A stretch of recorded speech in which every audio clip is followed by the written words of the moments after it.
ئەمریکا بۆمبە گەورەکەی گرێبەستی غازی هەرێمی تەقاندەوە.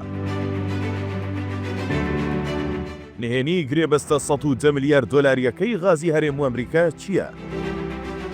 ئێران و بەغدا شۆک دەبن و هاوکێشەکانی وزەی ناوچەکە جەگۆڕێن.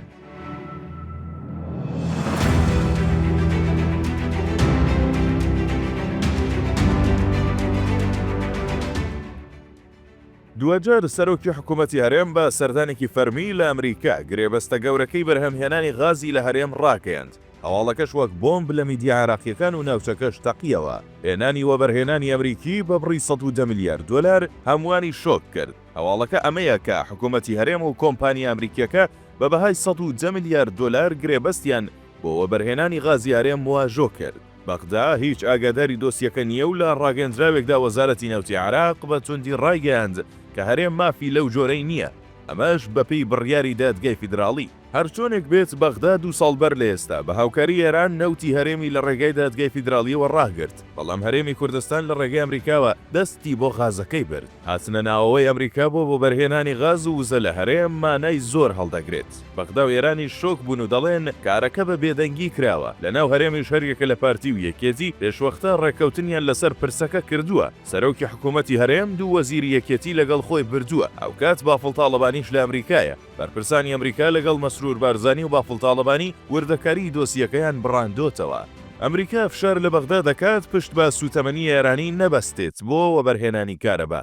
باشترین بەدیلیش بۆ ئەو کارە غازی هەرێمە. وەبەرهێنانی کۆمپانیا ئەمریکیەکە چیتر بیان و بۆ عێراق ناهێڵێتەوە، چونکە وەزیری سامانە سروشتیەکانی هەرێم ڕایگەیاند کە دەیانەوێتەوە غازا بۆ وەبەرهێنانی کارەبا بەکاربهێن و دەتوانن بیدەنە عێراقیش.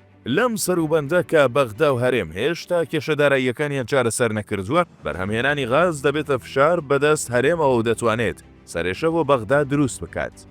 هەڵکردنی گوڵۆپی سەوز لەلایەن کۆشکی سپیەوە بەسە بۆ ئەوەی هەرێم پشت ئەستور بێت و بێمنەت بێت بەرامبەر بەغدا. بەپێی گرێبەستەکە لە هەردوو کێڵگەی میران و وێستێرن زاکرۆس بڕی 13 تریلیۆن پێ جا غاز بەرهەم دەهێنرێت. بەهای گرێبەستەکان 110 ملیار دۆلارن. ئەماش دەرگای گەورە دەکاتەوە کە هەرێم بەڕووی نەخشەی وزەی جیهاندا زیاتر بکرێتەوە. هەرچی ئێرانی شەکە دڕدۆنگ و نیگەرانە، بەڵام لە دۆخێکدا نییە کەس خۆزگە بە حاڵی بخوازێت. ئێران ئێستا لەو پەڕی لاوازی خۆیدایە. ئیدارەی ترامپ بەگیری هێناوە تا سازشی پێ بکات، بۆیە پێ ناچێت بتوانێت ڕێگە لە پرۆژەکە بگرێت.